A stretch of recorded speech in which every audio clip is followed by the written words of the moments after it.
Wow, folks, we all know the story. 4 brave astronauts head off into space and come back forever changed. This car?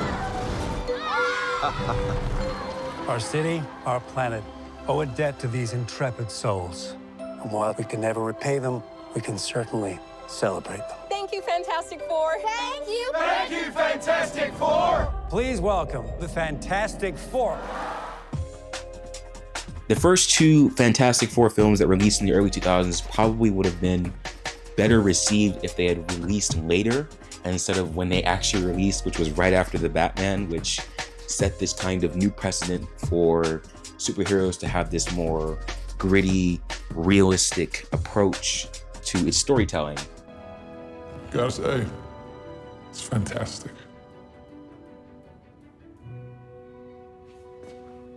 Say that again? It's fantastic.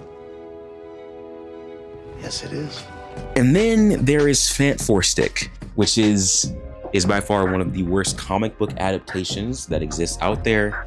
It is terrible. It is a product of the right writer but the wrong director, which ultimately ended up creating this amalgamation of a movie that nobody ended up liking and left a bad stain on the Fantastic Four name. People knew now that this new Fantastic Four had a very low bar to go over to become a better movie. It just had to make sense. It had to look like comic accurate. It had to be better than whatever the heck Fant4stic was. This has been one of the most anticipated superhero movies since it was announced at Comic-Con. And it's safe to say that Fantastic Four First Steps is probably the best looking Fantastic Four we have ever seen. It is the most accurate, it is well casted, it is amazing to look at. The world that they build and the world that they have the characters in is beautiful, and I wish I had more time to look at it. It was honestly an amazing experience to see the characters adapted from the comics to live action in a way that felt true to the original IP. The 60s retrofuturism look is not new to the Fantastic Four franchise, but the way that it's handled within the film is done masterfully by the same guy who did the set decoration for Loki, one of, in my opinion, Marvel's best TV show. All of this encompasses into one sentence that can accurately describe my feeling for this movie, and that is, The Incredibles was a better movie. My first thought when I walked out of the theater that late Thursday night of the release was, did I watch the finished product? Did I just watch an unfinished cut of the film? Is this real? Visually, this film is an amazing adaptation, but story-wise, it kind of just falls short. This movie that they've created, that Matt Shakman has put together, this movie rushes through its beginning, its introduction of its characters. It rushes through all of that to get to its major end conflict, which would happen to be the villain of this film is huge and grand and long awaited by the fans since they first announced it, and has been one of the most long awaited villains of the entirety of the MCU since its inception, and that is Galactus, this planet-eating being who comes in almost like this unstoppable force of nature. And he is, in this movie, wasted.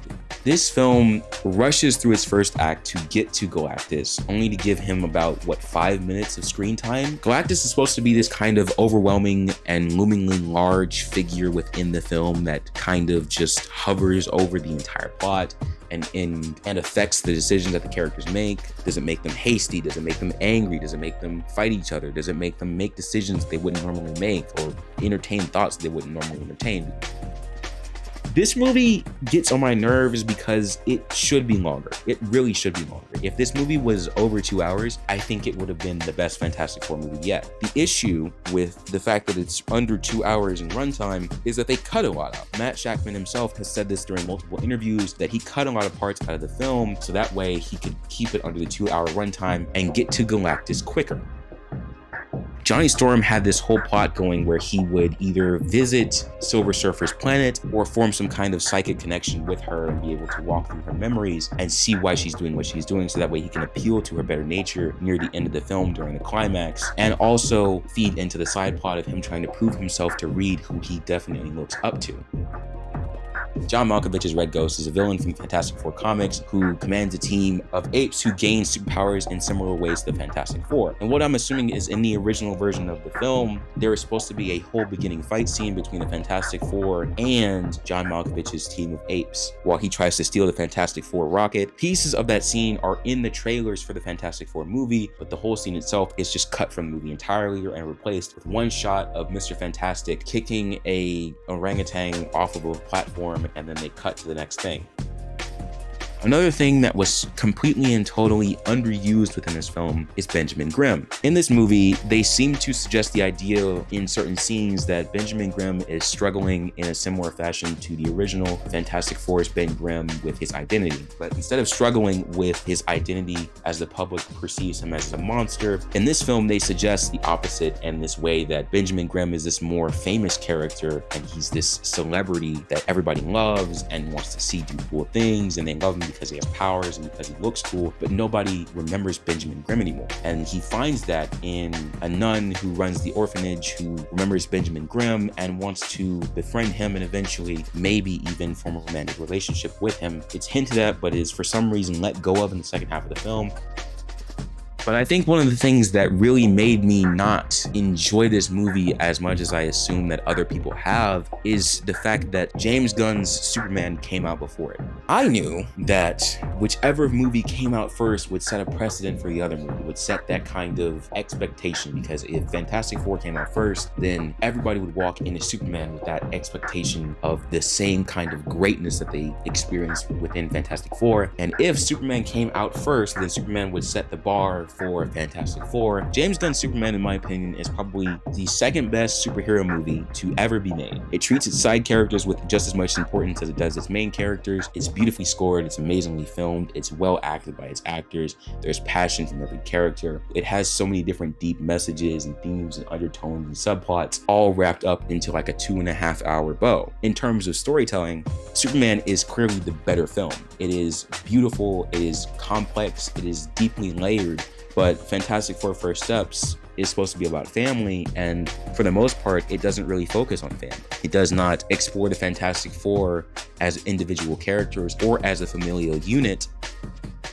In my opinion, the best adaptation of the Fantastic Four already exists, and that movie is Pixar's The Incredibles. This movie is visually one of the best looking animated superhero films. It is storytelling wise an amazing movie. It's full of comedic and iconic moments. It's full of action-packed sequences. It has an amazing soundtrack that fits well within the universe, and it does an amazing job of building a world that is complex and nuanced and a lot like our current reality if superheroes existed within it. It is a lot more of a superhero film about a family than Fantastic Four First Steps ever will be.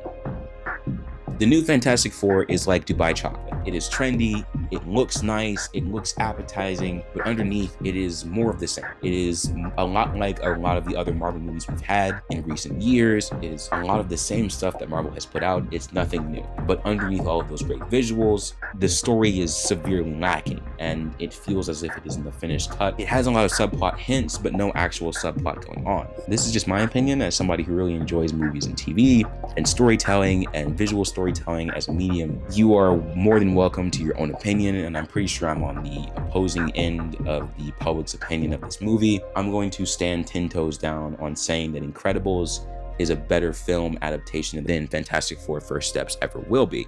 Anyway, this has been a stellar movie, and I will see y'all another time.